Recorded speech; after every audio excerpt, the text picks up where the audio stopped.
TDP Janasena మధ్య పొత్తు అంత సులభంగా సున్నితంగా సాఫీగా కొనసాగే అవకాశాలు పూర్తిగా ఉండవని చెప్పి అందరికీ తెలుసండి. అందులో సందేహం లేదు. దానికి అనేక కారణాలు ఉన్నాయి. గతంలో జనసేనలో ఉన్నటువంటి చాలామంది నాయకుల వైఖరి టీడీపీ పట్ల కొంత వ్యతిరేక వైఖరి ఉన్నది. ఆ నేపథ్యంలో సహజంగానే ఈ అలయన్స్లో కొన్ని మరి ఎత్తుపల్లాలు ఉంటాయి, కొన్ని గొడవలు ఉంటాయి. ఈ తాజాగా ఏంటంటే వార్త పి గన్నవరం నియోజకవర్గం కోనసీమ జిల్లా, అంబేద్కర్ కోనసీమ జిల్లాలో ఇది ఎస్సీ నియోజకవర్గం. ఈ నియోజకవర్గంలో మహాసేన రాజేష్కి టీడీపీ టికెట్ ఇచ్చిన విషయం తెలుసు.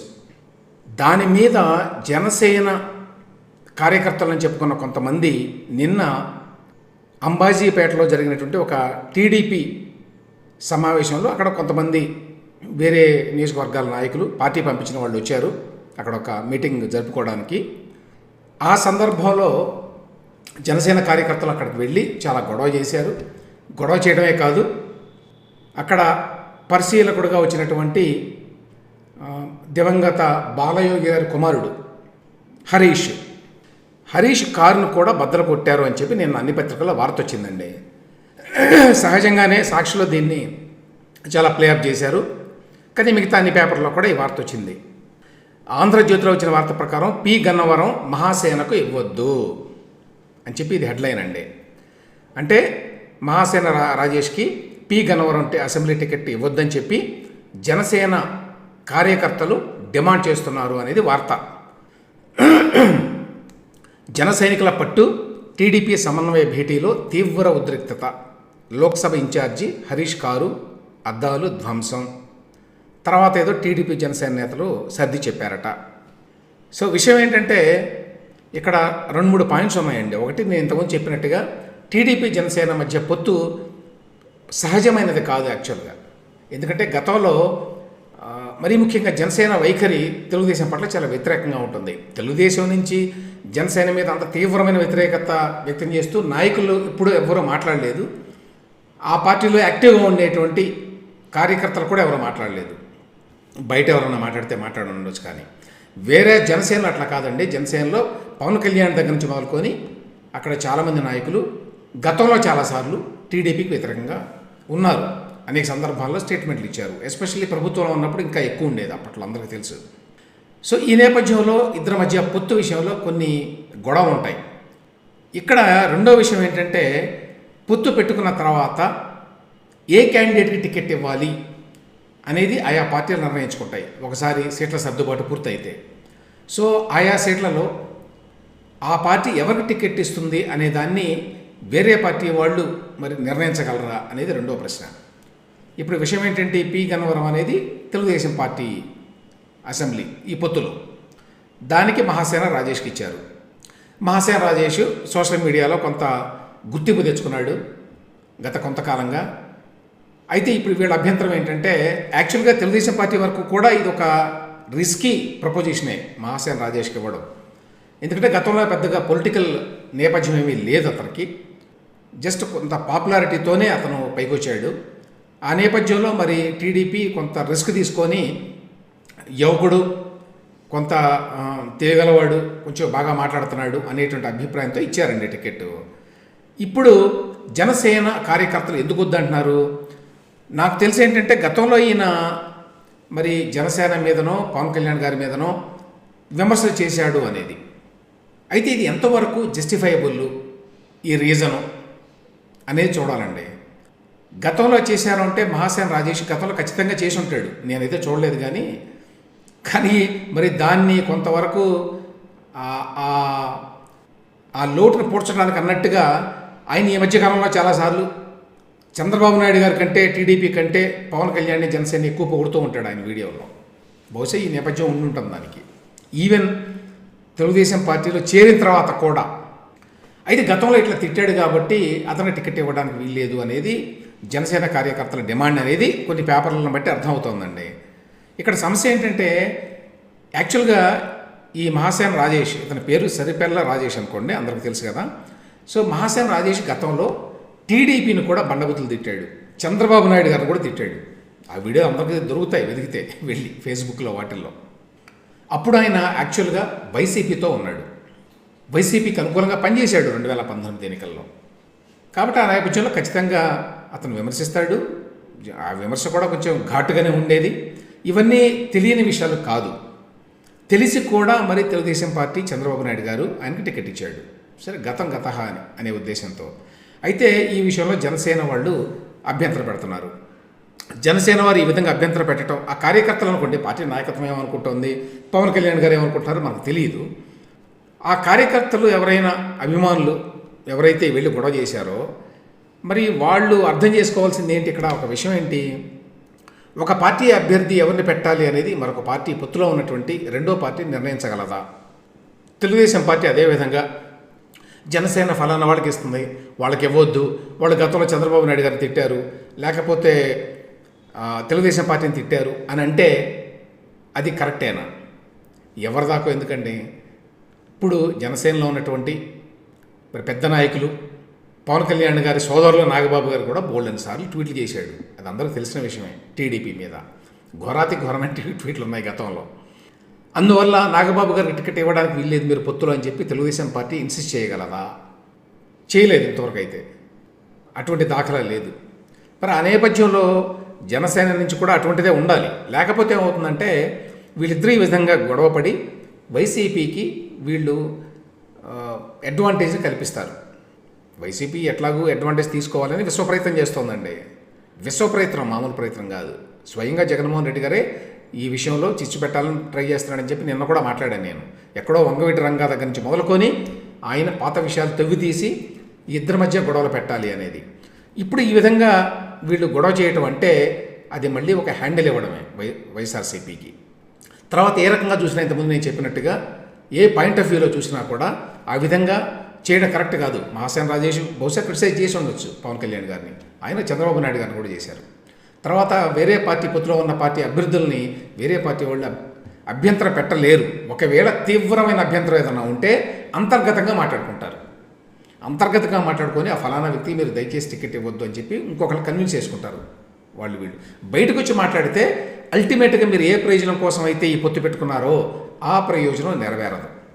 అందువల్ల ఇప్పుడు ఏంటంటే పవన్ కళ్యాణ్ గారు ఆ పార్టీ నాయకత్వం, జనసేన నాయకత్వం ఎంత మేరకు వీళ్ళని మరి కంట్రోల్ చేసి కన్విన్స్ చేసి ఈ రకమైన గొడవలు లేకుండా చేస్తుంది అనేది ఇప్పుడు చాలా ఇంపార్టెంట్ విషయం అండి. లేకపోతే తెలుగుదేశం జనసేన పొత్తు వల్ల ఏదైతే లబ్ధి చేకూరుతుందో ఎలక్టోరల్గా అని చెప్పి అనుకుంటున్నారో వీళ్ళు, ఆ లబ్ధి చేకూరేటువంటి అవకాశాలు సన్నగిల్లిపోతాయి. ఆ విషయాన్ని దృష్టిలో పెట్టుకోవాలి. ఇక నెక్స్ట్ పవన్ కళ్యాణ్ గారు భీమవరంలో పోటీ చేస్తారని చెప్పి ఇప్పటివరకు వార్తలండి. కాదు, పిఠాపురం అని చెప్పి ఇవాళ వచ్చింది, ఆంధ్రజ్యోతిలో వచ్చింది. పవన్ పోటీ చేసే స్థానంపై ఎట్టకేలకు స్పష్టత అని. ఆయన కాకినాడ జిల్లా పిఠాపురం నియోజకవర్గంలోకి బరిలోకి దిగనున్నారు. విస్తృత కసరత్తు తర్వాత ఎట్టకేలకు పిఠాపురం నుంచే పవన్ మొగ్గు చూపినట్టు తెలిసింది. పిఠాపురం నియోజకవర్గంలో కాపు సామాజిక వర్గం ఓట్లు దాదాపు 91,000 ఉన్నాయి. ఇక్కడ నుంచి పోటీ చేస్తే పవన్ భారీ విజయానికి ఢోకా ఉండదని జనసేన వర్గాల్లో బలంగా ఉంది అని చెప్తున్నారు. సో ఇది మరొక ప్రయోగం. మరి ఎంతవరకు ఈ ప్రయోగం ఫలిస్తుందో చూడాలండి. ఈసారి రాజధాని రైతుల ప్లాట్ల రద్దు మీద నిన్న హైకోర్టు వారు తీర్పు ఇచ్చారండి. అన్ని పేపర్లో దీని మీద వార్త వచ్చింది, కానీ ఇందులో అసలు విషయం ఏంటి అనేది మీడియా వాళ్ళు ఎవరూ కూడా ప్రజలకు చెప్పలేదు. అది చెప్పడానికి ట్రై చేస్తాను. ఇందులో ఏమిటి అసలు నేను హైకోర్టు ఇచ్చిన తీర్పు ఏమిటి? జగన్మోహన్ రెడ్డి గారు అమరావతిని ఏదో రకంగా సర్వనాశనం చేయాలనే ప్రయత్నం చేస్తూ ఉంటాడు కదా. ఇప్పుడు దానికి చాలా చేశాడు 2019 నుంచి. అందులో ఒకటి తాజాగా 2023లో చేసిన పని ఏంటంటే, అంటే ఇవన్నీ చేశాడంటే వాటిని ఫాలో కావడం కూడా మానేశారండి జనం అందరూ. 2023లో చేసినటువంటి పని ఏంటంటే, ఒక దాదాపు 880-90 మందికో ఆల్రెడీ ప్లాట్లు ఇచ్చిన వాళ్ళకి ఆ ప్లాట్లను క్యాన్సిల్ చేస్తూ ఆర్డర్స్ ఇచ్చారండి 2023లో. ఏమన్నారు, ఆ క్యాన్సిల్ ఆర్డర్స్ ఇస్తూ మీకు ఇక్కడ కాకుండా మరొక చోట ఇస్తాము అని చెప్పారు. దాని మీద వాళ్ళు కోర్టుకు వెళ్ళారనమాట.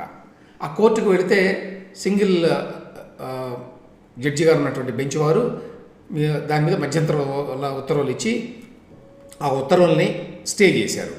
ఇప్పుడు పూర్తి తీర్పు వచ్చిందనమాట. ఈ తీర్పు ఏమిటి, ఈ విధంగా మీరు ప్లాట్లను క్యాన్సిల్ చేసేటువంటి అధికారం లేదు అని చెప్పి ఇప్పుడు హైకోర్టు వారు ఇచ్చారు. సో ప్రస్తుతానికి రైతులకి రిలీఫ్ దొరికినట్టు. అయితే అసలు వీళ్ళు ఎందుకు ఈ పని చేశారు వైఎస్ఆర్సీపీ వారు, జగన్మోహన్ రెడ్డి గారు? ఎందుకంటే ఈ 890 మంది ఎవరికైతే ప్లాట్లు ఇచ్చారో ఆ ప్లాట్లు ఇచ్చినటువంటి ల్యాండ్ ఏదైతే ఉందో ఆ ల్యాండ్ భూ సమీకరణ కిందకి వచ్చినటువంటి ల్యాండ్ కాదండి, అది భూ సేకరణ కింద అప్పటి ప్రభుత్వం తీసుకున్న ల్యాండ్. అందరికీ తెలుసు, అక్కడ 34,000 ఎకరాలు భూ సమీకరణ ల్యాండ్ పూలింగ్ కింద తీసుకున్నది చంద్రబాబు నాయుడు గారి ప్రభుత్వం. అంటే రైతులు ఇష్టపూర్వకంగా ప్రభుత్వంతో ఒప్పందం చేసుకుని ఆ భూమి ఇచ్చారు. కొంతమంది అక్కడక్కడ మధ్యలో ఇవ్వలేదండి. ఇవ్వకుండా వాళ్ళు కోర్టుకు వెళ్ళడమో ఇంకో రకంగానో చేస్తూ వస్తే ఆ తర్వాత భూసేకరణ అంటే ల్యాండ్ ఎక్విజిషన్ కింద అప్పటి ప్రభుత్వం ఆ మధ్యలో అక్కడక్కడ ఉన్న ల్యాండ్ని తీసుకుంది. చాలా ఇంపార్టెంట్, అది మధ్యలో ఉన్నదన్నమాట. ఇంకా చాలా ఉంది, ఇంకా కొంత ఎక్వైర్ చేయాల్సింది ఉందనుకోండి, కానీ ఇది మధ్యలో ఉన్నది కాబట్టి తప్పనిసరిగా తీసుకోవాల్సిన పరిస్థితి వచ్చి ల్యాండ్ ఎక్వైర్ చేశారు. అప్పుడు ఆ ఎక్వైర్ చేసిన ల్యాండ్ అన్నమాట ఇది. ఇప్పుడు జగన్మోహన్ రెడ్డి గారి ప్రభుత్వం ఎందుకు చేసింది ఇట్లా? ఈ ఎక్వైర్ చేసిన వాళ్ళు ఏమన్నారు, ఇది ల్యాండ్ ఎక్విజిషన్లో తీసుకున్నారు కాబట్టి దీన్ని ప్రభుత్వం వాళ్ళు వెనక్కిద్దాం అనుకుంటున్నారు రైతులకని.